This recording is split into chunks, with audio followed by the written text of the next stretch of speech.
नमस्कार दोस्तों, स्वागत है आपका एक बार फिर से स्कूल एकेडमी के एनसीईआरटी सेक्शन में।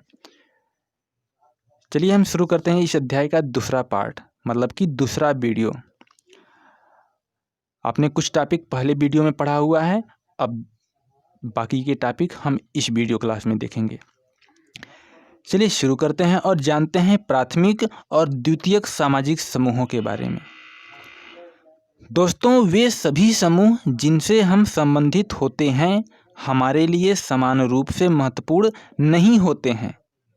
कुछ समूह हमारे जीवन के कई पक्षों को प्रभावित करते हैं और हमें दूसरों के वैयक्तिक साहचर्य में लाते हैं।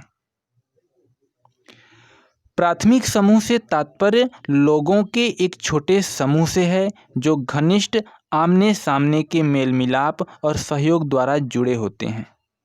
प्राथमिक समूहों के सदस्यों में एक दूसरे से संबंधित होने की भावना होती है, जैसे परिवार, ग्राम और मित्रों के समूह प्राथमिक समूहों के उदाहरण हैं।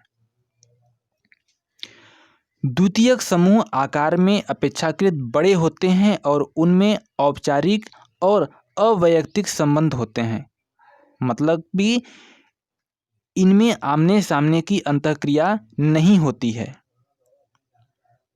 दोस्तों, प्राथमिक समूह व्यक्ति उन्मुख होते हैं जबकि द्वितीयक समूह लक्ष्य उन्मुख।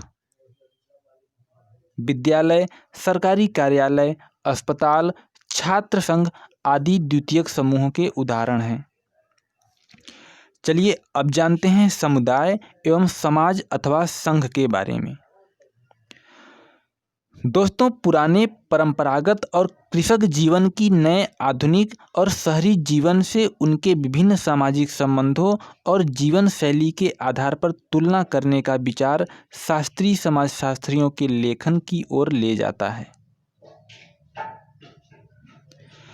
समुदाय से तात्पर्य उन मानव संबंधों से है जो बहुत अधिक वैयक्तिक, घनिष्ठ और चिरस्थायी होते हैं, जहां एक व्यक्ति की भागीदारी सच्चे मित्रों अथवा एक सुगठित समूह में भले ही परिवार जितनी नहीं परंतु महत्वपूर्ण होती है।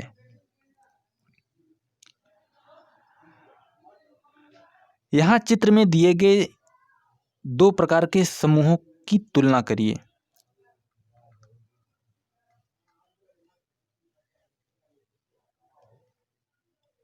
चलिए देखते हैं क्रियाकलाप 4।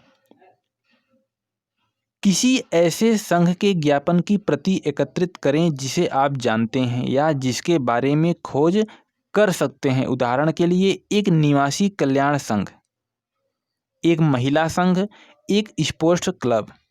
आपको इसके लक्ष्यों, उद्देश्यों, सदस्यता और नियंत्रित करने वाले उन नियमों की स्पष्ट जानकारी मिल जाएगी। इसकी एक बड़ी पारिवारिक सभा से तुलना कीजिए। आप यह भी देख सकते हैं कि कई बार एक औपचारिक समूह के सदस्यों की अंतःक्रिया समय बीतने के साथ साथ अधिक घनिष्ठ हो जाती है और बिल्कुल परिवार और मित्रों की तरह हो जाती है। उपरोक्त बात इस बिंदु को सामने लाती है कि संकल्पनाएं अडिग और स्थिर नहीं है, बल्कि ये तो समाज और इसके परिवर्तनों को समझने की चाबियां अथवा साधन भर हैं। दोस्तों, समाज अथवा संघ का तात्पर्य हर तरह से समुदाय के विपरीत है। विशेषतः आधुनिक नगरीय जीवन के स्पष्टतः अवैयक्तिक, बाहरी और अस्थायी संबंध। वाणिज्य और उद्योग की आवश्यकता यह है कि एक व्यक्ति का व्यवहार दूसरे व्यक्ति से नपातुला, युक्तिसंगत एवं निजी हितों के अनुसार हो। हम एक दूसरे को जानने की अपेक्षा करार अथवा समझौता करते हैं। आप समुदाय और प्राथमिक समूह को समान मान सकते हैं और संघ व द्वितीयक समूह को समतुल्य मान सकते हैं। चलिए अब पढ़ते हैं अंतः समूह एवं बाह्य समूह के बारे में। दोस्तों, हम सभी में संबंधित होने की भावना अंतः समूह की पहचान बनाती है। यह भावना हमें या हमको उन्हें अथवा वे से अलग करती है। एक स्कूल में पढ़ने वाले बच्चे उस स्कूल में नहीं पढ़ने वाले बच्चों के विरुद्ध एक अंतः समूह बना सकते हैं। क्या आप ऐसे किन्हीं दूसरे समूहों के बारे में सोच सकते हैं? इसके विपरीत एक बाह्य समूह वह होता है जिससे एक अंतः समूह के सदस्य संबंधित नहीं होते। एक बाह्य समूह के सदस्यों को अंतः समूह के सदस्यों की ओर से प्रतिकूल व्यवहार का सामना करना पड़ सकता है। प्रवासियों को अक्सर बाह्य समूह माना जाता है, हालांकि यहाँ भी कौन संबंधित है और कौन संबंधित नहीं की वास्तविक परिभाषा समय और सामाजिक संदर्भों के साथ बदलती रहती है। प्रख्यात समाजशास्त्री एम.एन. श्रीनिवासन ने 1948 में रामपुरा में जनगणना करते समय देखा कि किस प्रकार नए और पुराने प्रवासियों के बीच भेदभाव किया गया था। वे लिखते हैं, मैंने ग्रामीणों को 2 कथनों का प्रयोग करते सुना जो मुझे महत्वपूर्ण प्रतीत हुए। नए प्रवासियों का लगभग तिरस्कृत रूप से नन्हे मुन्ने बंदावरतु मतलब कि कल या परसों आए हुए कहकर वर्णन किया जाता था, जबकि पुराने प्रवासियों का वर्णन अरसेंदा बंदावारू मतलब कि बहुत पहले आए हुए या खादिम कुलागालू मतलब कि पुराने वंश के रूप में किया गया था। चलिए देखते हैं क्रियाकलाप 5। दूसरे देशों में या हमारे अपने देश के विभिन्न भागों में रहने वाले प्रवासियों के अनुभवों के बारे में पता लगाइए। आप यह जानेंगे कि समूहों में संबंध बदलते और रूपांतरित होते रहते हैं। एक बाह्य समूह के सदस्य माने जाने वाले लोग अंतः समूह के सदस्य बन जाते हैं। क्या आप इतिहास में इस प्रकार की प्रक्रियाओं के बारे में पता लगा सकते हैं? अगर ऐसा संभव है तो आप पता लगाने की कोशिश करिएगा। चलिए हम अध्याय में आगे बढ़ते हैं और पता करते हैं संदर्भ समूहों के बारे में। दोस्तों, किसी भी समूह के लोगों के लिए हमेशा ऐसे दूसरे समूह होते हैं जिनको वे अपने आदर्श की तरह देखते हैं और उनके जैसे बनना चाहते हैं। वे समूह जिनकी जीवन शैली का अनुकरण किया जाता है संदर्भ समूह कहलाते हैं। हम अपने संदर्भ समूहों से संबंधित नहीं होते हैं, पर हम अपने आप को उस समूह से अभिनिर्धारित अवश्य करते हैं। संदर्भ समूह संस्कृति, जीवन शैली, महत्वाकांक्षाओं और लक्ष्य प्राप्ति के बारे में जानकारी के महत्वपूर्ण स्रोत होते हैं। दोस्तों, औपनिवेशिक समय में कई मध्यवर्गीय भारतीय बिल्कुल अंग्रेजों की तरह व्यवहार करने का प्रयत्न करते थे। इस प्रकार इन्हें महत्वाकांक्षा रखने वाले समूह के लिए संदर्भ समूह के रूप में देखा जा सकता था, परंतु यह प्रक्रिया लिंग भेद पर आधारित थी, अर्थात पुरुषों और स्त्रियों के लिए अलग अलग मापदंड थे। अक्सर भारतीय पुरुष अंग्रेज पुरुषों की तरह पोशाक धारण करना चाहते थे और उन्हीं की तरह भोजन करना चाहते थे, परंतु वे यह चाहते थे कि भारतीय महिलाएं अपना रहन सहन भारतीय ही रखें, या वे यह आकांक्षा रखते थे कि भारतीय महिलाएं अंग्रेज महिलाओं का कुछ रहन सहन ग्रहण करें पर बिल्कुल उनकी तरह न बने। क्या आप इसे आज भी वैध मानते हैं? चलिए अब जानते हैं समवयस्क समूह के बारे में। दोस्तों, यह एक प्रकार का प्राथमिक समूह है जो सामान्यतः समान आयु के व्यक्तियों के बीच अथवा सामान्य व्यवसाय समूह के लोगों के बीच बनता है। समवयस्क दबाव से तात्पर्य अपने समवयस्क साथी द्वारा डाले गए सामाजिक दबाव से है कि व्यक्ति को क्या करना चाहिए, क्या नहीं करना चाहिए। चलिए क्रियाकलाप 6 देखते हैं। क्या आपके मित्र या आपके आयु समूह के लोग आपको प्रभावित करते हैं?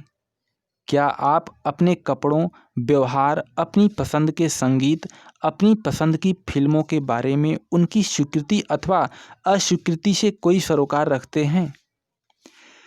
क्या आप इसे सामाजिक दबाव मानते हैं? चर्चा कीजिए। चलिए हम आगे बढ़ते हैं और देखते हैं सामाजिक स्तरीकरण के बारे में।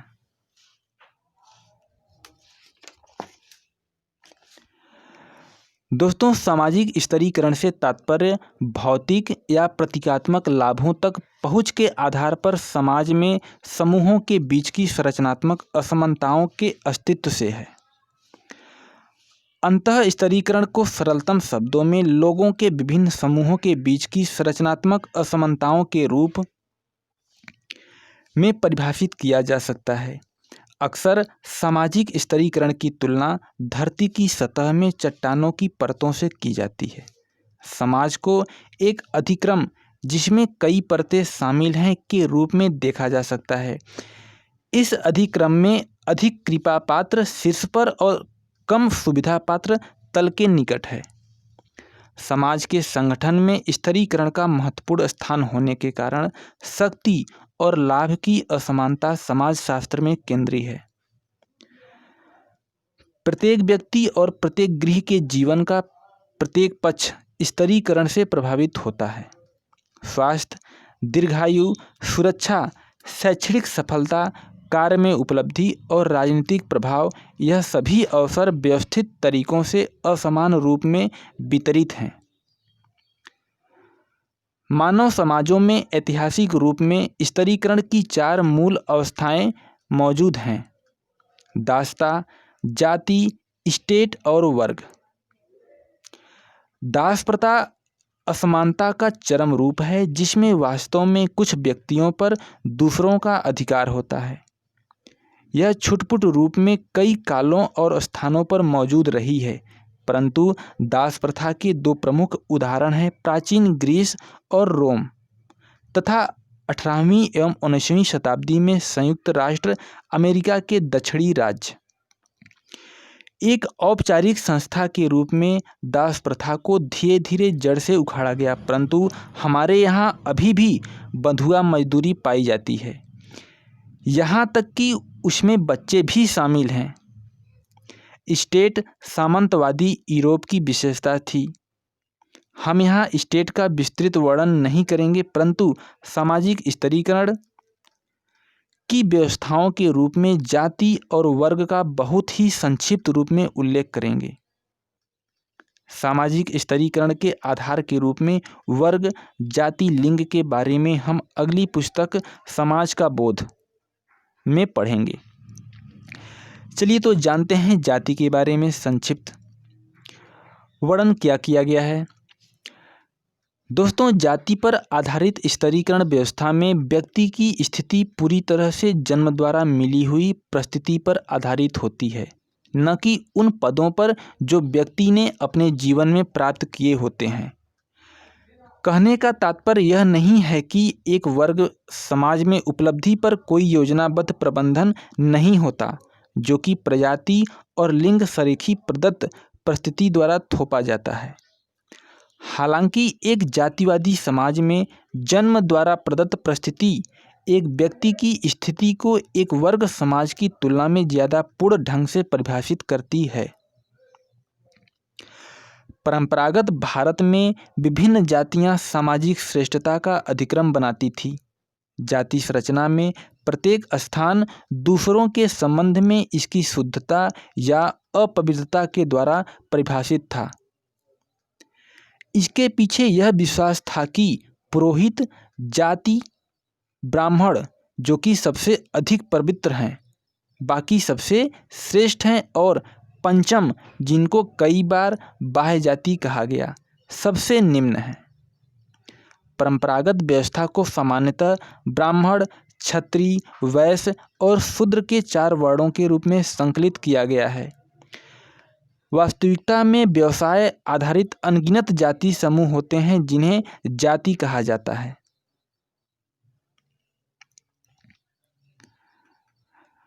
भारत में जाति व्यवस्था में समय के साथ साथ बहुत से परिवर्तन आए हैं। कथित उच्च जातियों की पवित्रता को बनाए रखने के लिए अंतः विवाह और अनुष्ठानों में कथित निम्न जाति के सदस्यों की अनुपस्थिति बहुत आवश्यक मानी जाती थी। नगरीकरण द्वारा लाए गए परिवर्तनों ने इसे अनिवार्य रूप से चुनौती दी। प्रसिद्ध समाजशास्त्री A.R. देसाई के निम्न प्रेक्षण को पढ़ें। भारत में नगरीकरण के दूसरे सामाजिक प्रभावों पर उनकी टिप्पणी इस प्रकार है। उनका कहना है कि आधुनिक उद्योग आधुनिक शहरों को अस्तित्व में लाए, जो सर्वदेशी होटलों, रेस्तराओं, रंगमंचों, ट्रामों, बसों, रेलों से मधुमक्खी के छत्ते की तरह भरे पड़े थे। विशुद्ध होटल और रेस्तरां, जिन्हें वेतनभोगियों और मध्यम वर्ग के लिए बनाया गया था, शहरों में सभी जातियों और मतों के लोगों से भर गए। ट्रेनों और बसों में व्यक्ति अक्सर निम्न वर्ग के व्यक्ति के साथ सफ़र करते हैं, तथापि यह नहीं माना जाना चाहिए कि जाति लुप्त हो गई है। हालांकि परिवर्तन हुआ था, परंतु भेदभाव को दूर करना इतना आसान नहीं था, जैसा कि उपरोक्त कथन कहता है। दोस्तों, मिल में मतलब कि कंपनियों, फैक्ट्रियों में उस प्रकार का खुला भेदभाव न हो जैसा कि गांवों में होता है, परंतु निजी अंतःक्रिया के अनुभव दूसरी कहानी बताते हैं। इसके बारे में परमार ने लिखा है कि वे हमारे हाथों से पानी भी नहीं पीते और हमसे व्यवहार करते समय कई बार गाली गलौज वाली भाषा का प्रयोग करते हैं। ये इसलिए है क्योंकि वे यह महसूस करते हैं और विश्वास रखते हैं कि वे श्रेष्ठ हैं। वर्षों से ऐसा ही चला आ रहा है। हम कितनी भी अच्छी वेशभूषा धारण करें, उससे कोई फर्क नहीं पड़ता। वे कुछ चीज़ों को अपनाने के लिए तैयार नहीं हैं। दोस्तों, आज भी बहुत अधिक जातिगत भेदभाव उपस्थित हैं, पर साथ ही लोकतंत्र की कार्यप्रणाली ने जाति व्यवस्था को प्रभावित किया है। जाति हित समूह के रूप में मजबूत हुए हैं। हमने भेदभावग्रस्त जातियों को समाज में अपने लोकतंत्री अधिकारों के प्रयोग के लिए संघर्ष करते भी देखा है। चलिए अब जानते हैं वर्ग के बारे में। दोस्तों, वर्ग का वर्णन करने के लिए अनेक प्रयास किए गए हैं। यहाँ हम मार्क्स, वेबर और प्रकारवाद के केंद्रीय विचारों का केवल संक्षेप में उल्लेख करेंगे। मार्क्स के सिद्धांतों में सामाजिक वर्ग की परिभाषा इस आधार पर होती है कि उस वर्ग और उत्पादन के साधनों के बीच क्या संबंध है। यह प्रश्न पूछे जा सकते हैं कि क्या समूह भूमि अथवा कारखानों सरीखे उत्पादन के साधनों के स्वामी हैं, अथवा क्या वे किसी वस्तु के नहीं केवल अपने श्रम के स्वामी हैं। वेबर ने जीवन अवसर शब्द का प्रयोग किया है, जिसका तात्पर्य बाजार क्षमता की सामर्थ्य के प्रतिफल और लाभ से है। वेबर तर्क देते हैं कि असमानता आर्थिक संबंधों पर आधारित हो सकती है, परंतु यह प्रतिष्ठा और राजनीतिक शक्ति पर भी आधारित हो सकती है।